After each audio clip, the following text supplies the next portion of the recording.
welcome to Massive Late Fee. And now your hosts, Mark and Carol.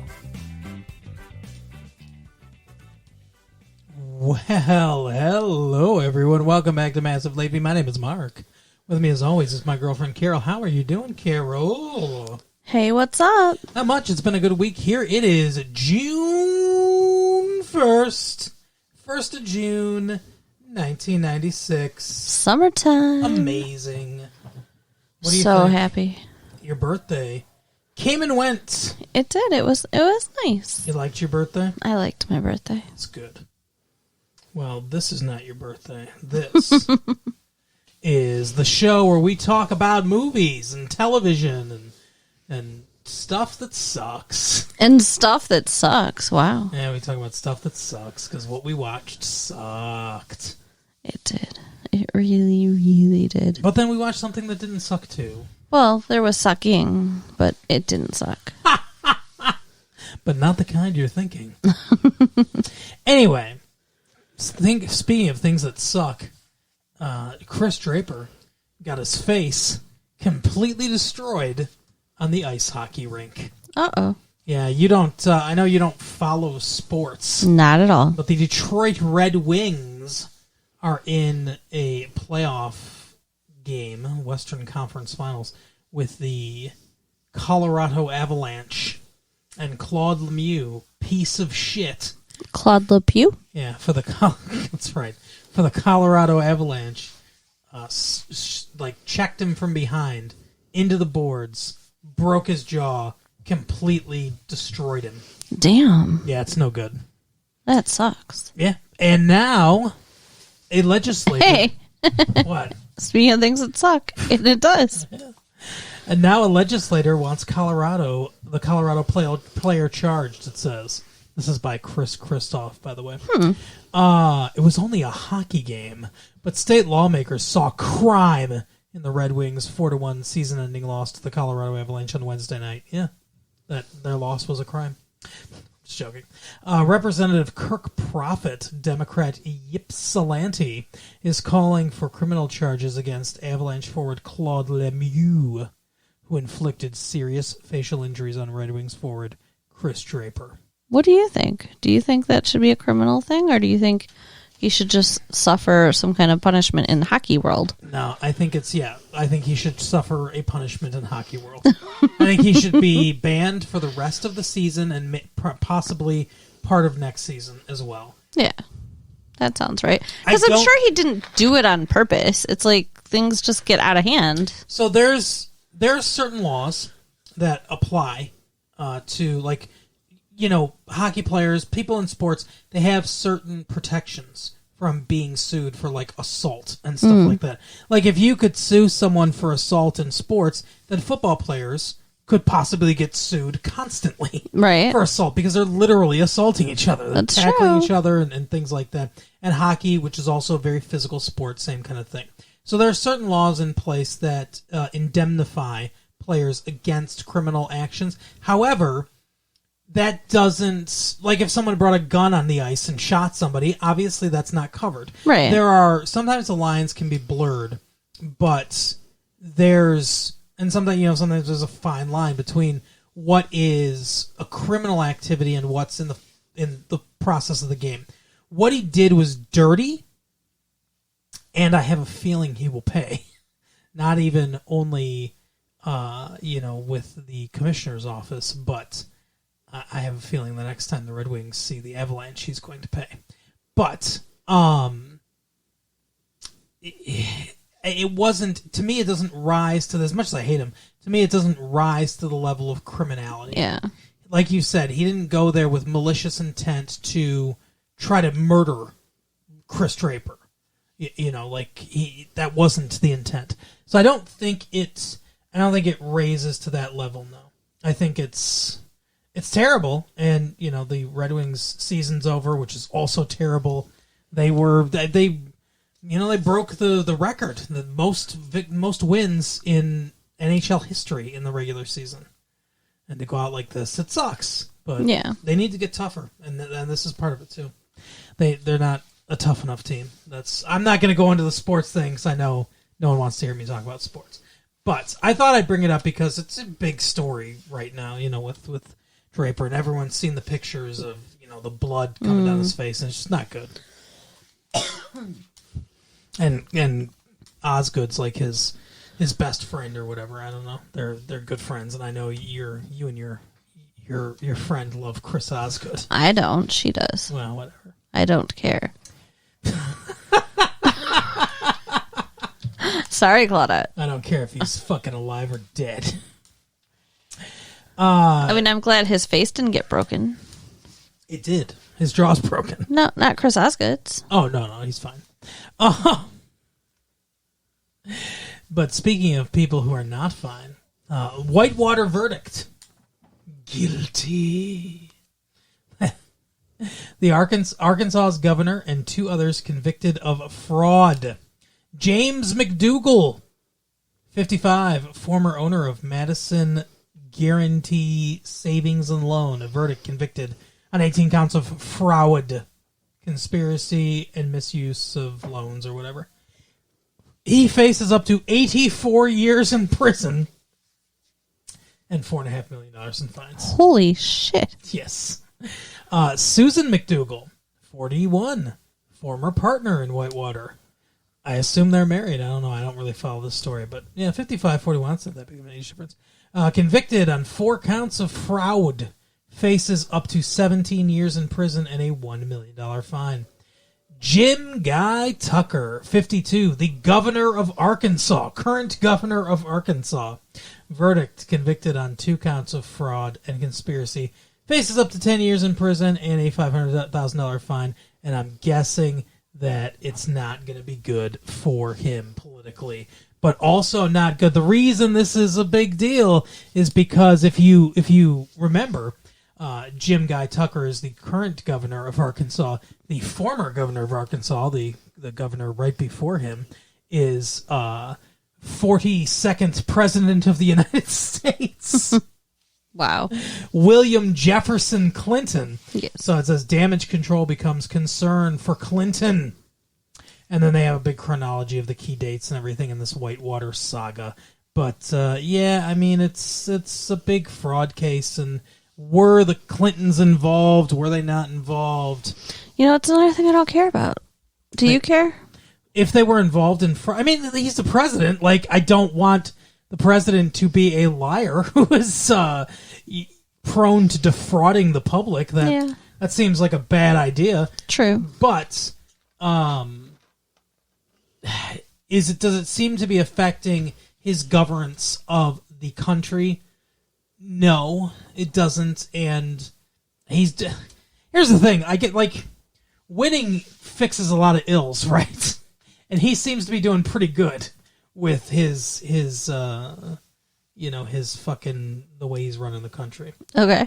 You know what I'm saying? Like, that's the old thing in sports. Like, winning fixes everything. Your coach can be a piece of shit and you hate him and everything, but you guys are winning games and you're like, okay, I'll put up with him, That makes sense. And it's like, so he seems to be making the right moves. Countries, like, things are good right now. The economy's starting to get back to, respectability. We're not at war with anyone right now. Things seem good. Yeah. I don't know what to say. Yeah, I agree. So, yeah, that's I don't know.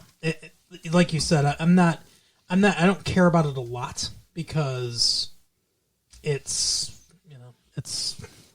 doesn't affect us directly. Correct. Something that happened in Arkansas, maybe. I mean, he's probably guilty. Like, he probably had something to do with it. I'm not imagining that this dude, the McDougals, were just working with the current governor of Arkansas or whatever on these fraud things. Like, I'm guessing that Clinton at least knew about what was going on. Right. So, yeah. I mean, that is kind of sad, I guess. Whatever. I don't give a shit, though. Ultimately. You know what else I didn't give a shit about? What? The movie we watched this week. No television this week. I don't even want to fucking talk about TV this week because of everything else that we need to talk about. But, I mean, we did watch TV this week, obviously. But a lot of reruns this week. Yeah. We're getting into the summer. It's getting to the time where we're going to have to kind of do something else.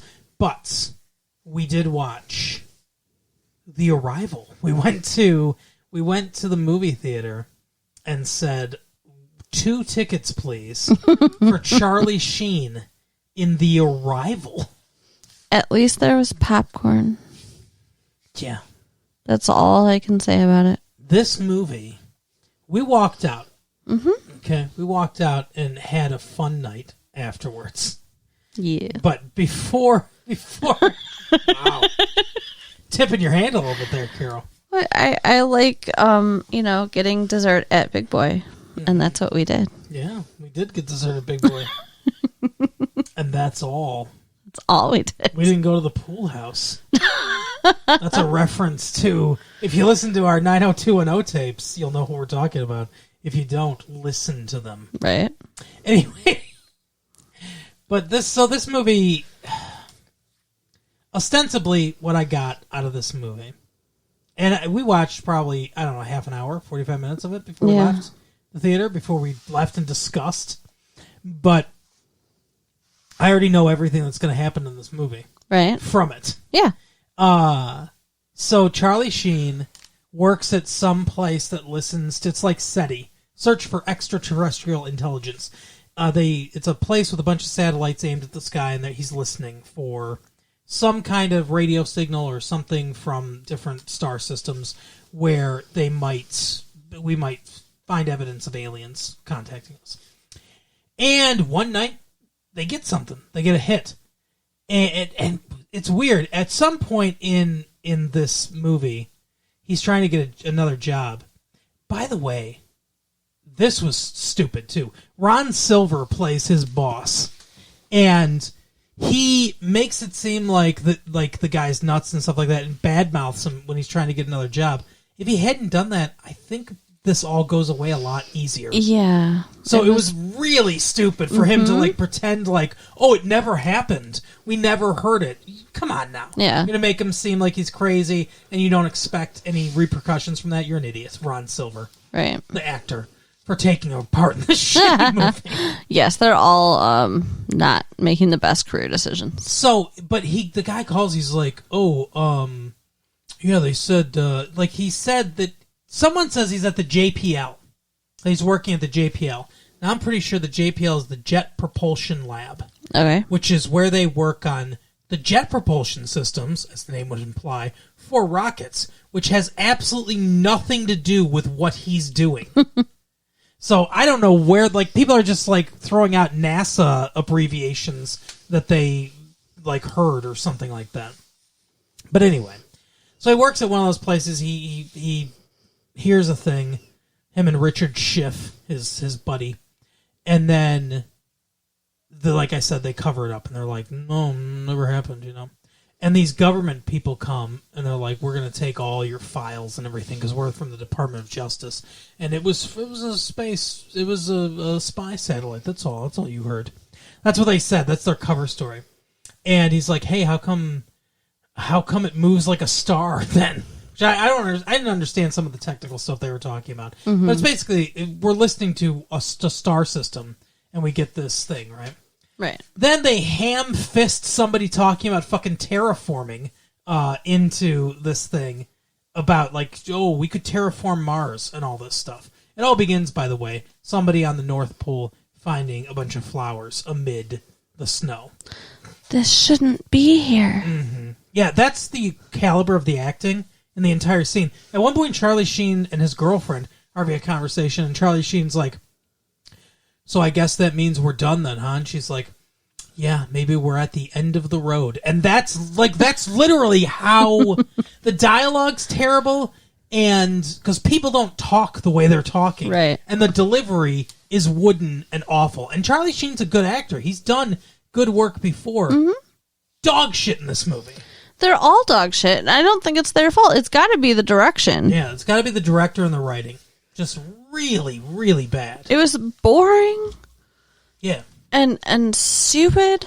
But then Charlie Sheen decides he's going to take charge of all the satellites around the area, people getting their satellite television and stuff like that, and he somehow remotely takes control of them and points them all at the same place so that the star system, so that he can listen. But it comes from the ground, and it comes from someplace in Mexico, right? That's what they find out. Mm-hmm. And they kill his buddy Richard Schiff. Mm. So, from all this, I think you can probably figure out the plot of the movie, too. There are aliens already here. They're on the ground. They're going to terraform Earth. They're communicating back and forth from their star system. They're sending communications. The ones coming from Earth are coming from the aliens that are already here. That's what he heard. Those people, they look like people, but they're aliens, and they killed Richard Schiff, so he couldn't figure it out. Ron Silver is probably one of these fucking aliens, too. Yeah. You know, everyone's an alien. They're all in high fucking places and stuff like that. The aliens are among us. They're already here. It's the lizard people. It's not, exactly. It's not even the arrival. They're already here. Mm-hmm. They've already arrived. It should be called Arrived, and we're going to terraform the planet and make it like our planet because our planet's dying or whatever. Our star exploded, and we need a new place to live, and it's going to be Earth. And that's the plot of the movie, and then he's going to have to try to stop him.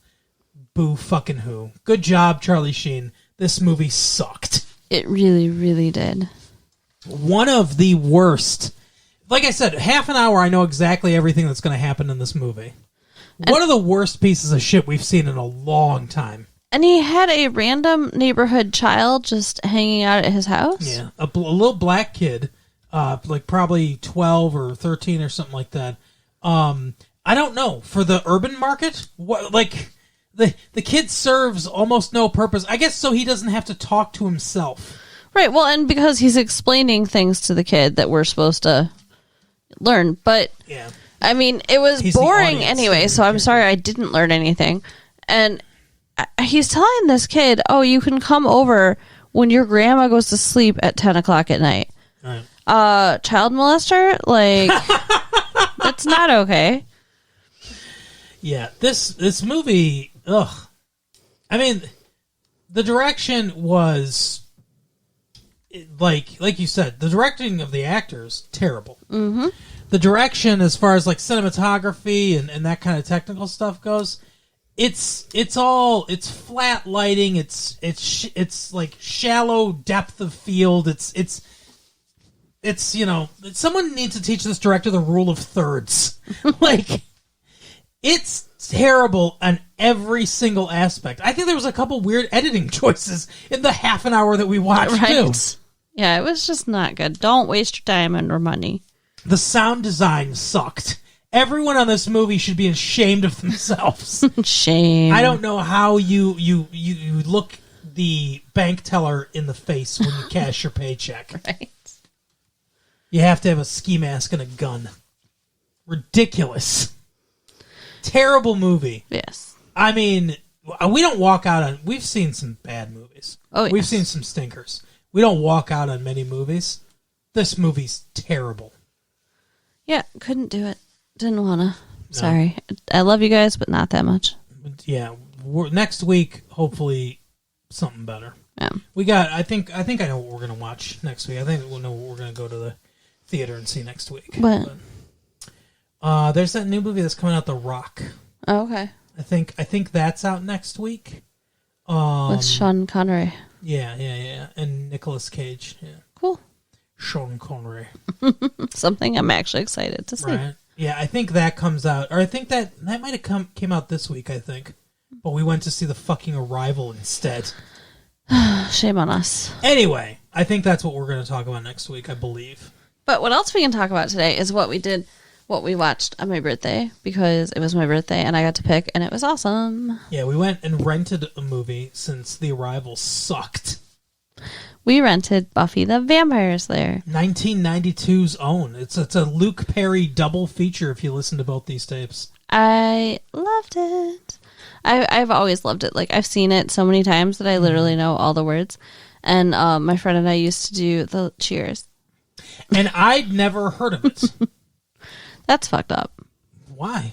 That you've never heard of it? It's not like it wasn't a popular... Like, it did okay in the box office 5 years ago or 4 years ago when it came out. So where were you 4 years ago? I wasn't watching it 4 years ago. Well, that was a mistake. I guess, but what I'm saying, I don't think a lot of people have heard of this movie.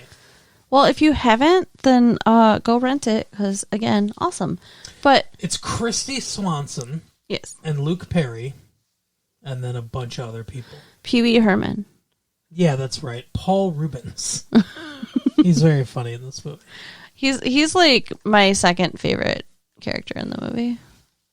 Really? Yeah. He's pretty good. Because he's so funny. I love his line delivery. He loses an arm. Kill him a lot. He loses an arm at one point, which is pretty funny. In this movie, it doesn't take itself seriously at all, No. Which is, it's just light and fluffy and funny. Oh, Donald Sutherland's in this movie, too. Yeah. He plays... Merrick. And, yeah, he's, like, creepy. Yeah, like, I guess. I mean, a little bit. Like, if I just met him, like, and he's, like, staring at me like he's staring at her, I'd be running in the other direction. Yeah. I can see that. Like, she is the Vampire Slayer, and apparently every single time that she dies, she comes back looking exactly the same. It's weird. It is weird. And she she always has a birthmark. Thanks for that verification. She always has a birthmark that he brings up, and she's like, ew, that big fat hairy mole, I had that removed. Right. Yeah, it's a Valley girl. Yeah. But she's a vampire slayer. It's a mix of genres, right? And she gets cramps when she's around vampires. I love it. Period cramps, yeah. My secret weapon is PMS. I mean, this is the best movie ever. Like, I love the lines. It makes me laugh so much. This is one where a lot of the lines are delivered deadpan, but it works for this movie. Because these lines should be delivered in this way. This movie's infinitely better directed than The Arrival. I don't like the movie as much as you did. I doubt anybody loves the movie as much as me, but it's awesome. But I did enjoy the movie. Luke Perry's okay in the movie. He's not in a lot of it. Yeah. And like when he is, he's fine. Like I'm starting to realize Luke Perry's not the world's greatest actor. I don't think he's a bad actor. He's not a bad actor, but he's a serviceable actor. I wouldn't even call him good. He's a workman, he's a fine actor, but he's not, there are many, many, many better actors than him. So what, you think it's just because he's good looking? Yeah, for sure. Like Tom Cruise, also very good looking. We saw him in Mission Impossible last week, right? Mm-hmm. But he's a really good actor. Yeah. Like Born on the 4th of July and stuff. I mean, he's good. He plays Ernie Kovacs or whatever. No, it's a fucking comedian from the 40s or 50s. But he plays, I can't remember the guy's name, Novak or something like that, I think. Real guy that got hurt in Vietnam and became whatever. Watch Born on the 4th of July. It's a good movie. I just am not familiar. But anyway, Tom Cruise is a really good actor. When he wants to be, he's very good. Mm-hmm. And I guess maybe that's why Luke Perry's not a movie star, why he's a TV star. Right. Because he's not, like I said, he's not bad. He's fine. He's serviceable. But he doesn't even rise to the level of what I'd call good, let alone great. Christy Swanson, I think, was good.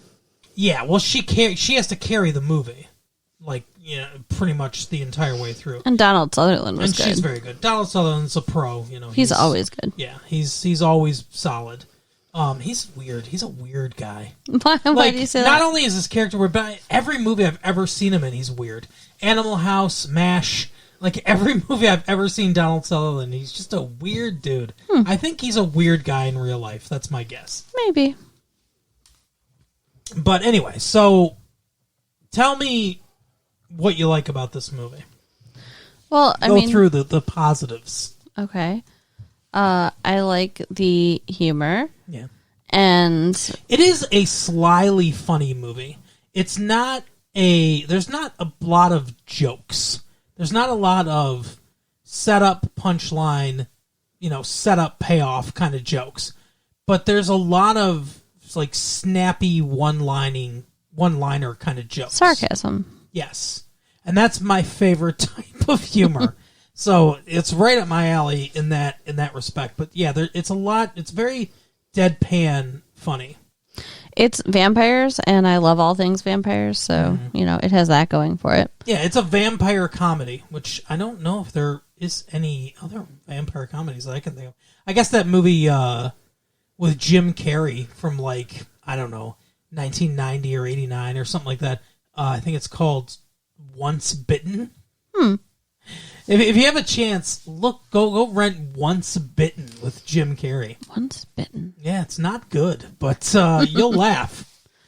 And I think it's kind of like there's like the romantic storyline going there too. With her and Luke Perry, yeah, that's one of my negatives. Really? Because they either could have been friends, which I would have been fine with, or they could be love interest. But I don't see a lot. It doesn't build enough to me. You know what I mean? Like I don't. They're good working together, and I think they have decent chemistry on screen together, but not sexual chemistry. They have more "we're friends" chemistry to me. Oh, I disagree. Oh, okay. I don't see the sexual connection between the two of them, but I think. Yeah, I like them as friends, but I don't, like I said, I don't think their relationship is fully developed in the story. Well, I mean, it's not the main focus of the story, and she starts out with another dude, so... It's not even the tertiary focus of the story. Right. It's just background of the story. Right. It reeks of executive meddling to me. It reeks of executives saying, we need a love interest. Put a love interest in this movie. This movie was written by a dude named, not Josh, Joss Whedon. Like Will Wheaton? Not Whedon. What a weird name. His dad wrote for, I think, Sid Caesar's show, Your Show of Shows. Okay. Something like that. But apparently, because sometimes I read Variety and some of the Hollywood magazines, the trades as they call them, and I was reading. I got one of my buddies has a bunch of back issues he collects these like Hollywood type magazines and stuff like that, right? And so I found in Fangoria, Fangoria?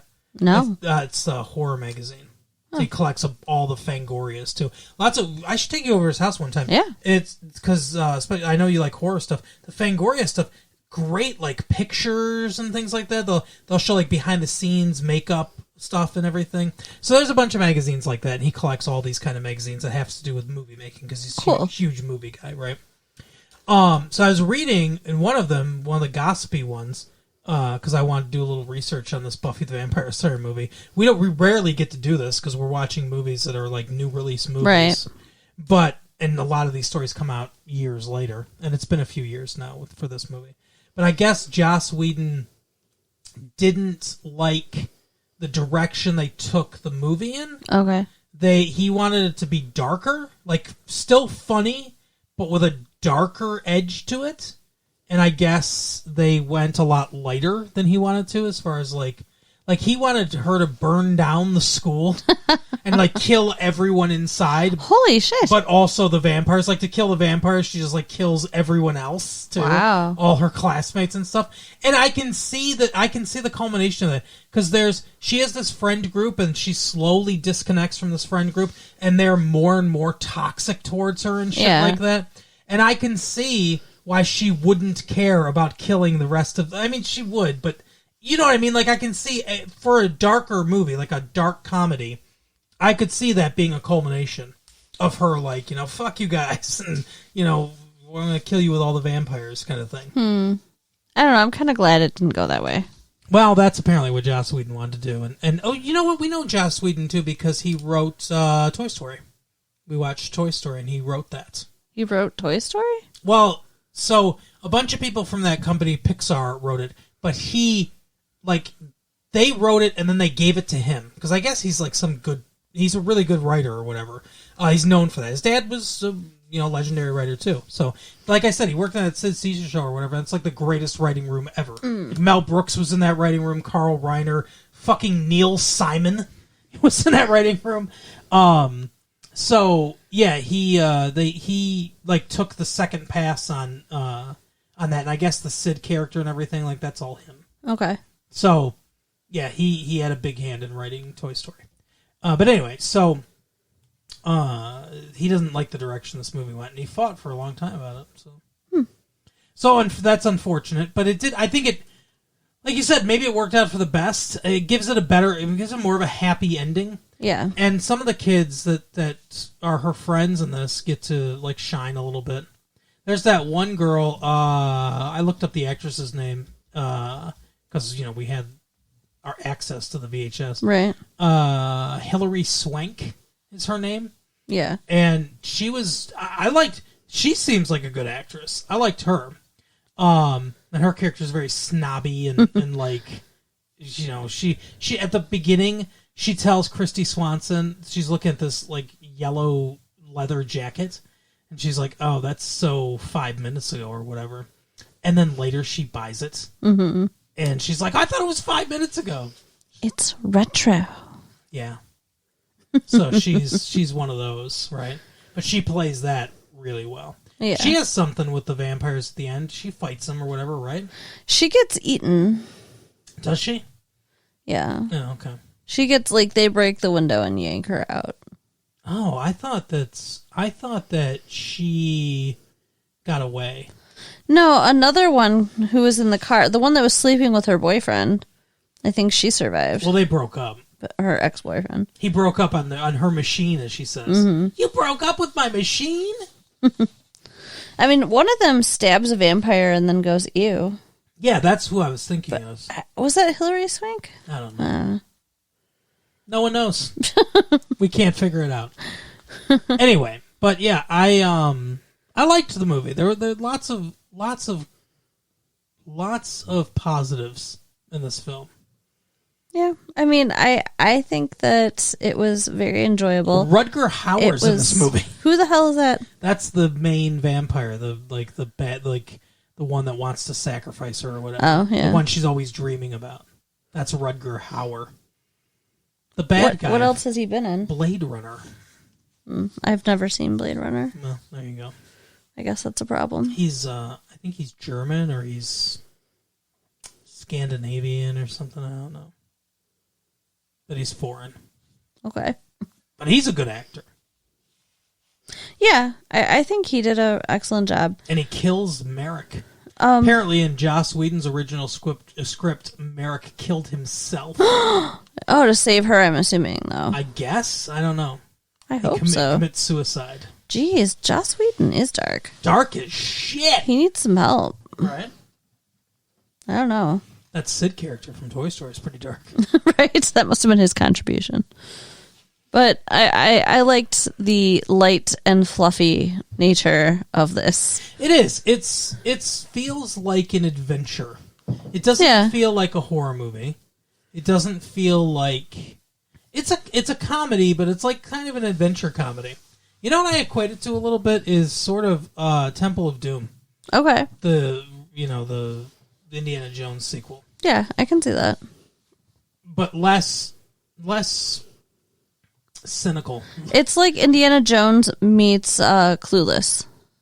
Yeah, that's a good idea. Or that's a good whatever. You know what I'm talking about. I keep thinking equation, but it's not that. I don't know. A good comparison.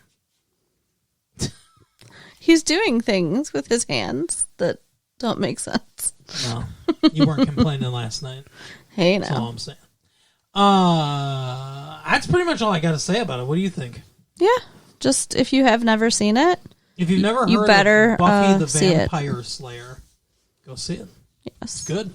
It is definitely worth your time. It's better than The Arrival. Don't see The Arrival. Stay home and watch Buffy. Just imagine Charlie Sheen with a goatee Ugh. and glasses. So the director was like, how do we make Charlie Sheen look like a brilliant scientist? Goatee and glasses. Get him in makeup. The fuck? Idiot. Oh, what a terrible movie. Very bad. All right, well, that is our episode for the week, Carol. So, write us at latefee1994@AOL.com. Check out our website at www.rogerlatefee.com. Yep. And tell a friend. All right, we will see you next time. Bye. Bye.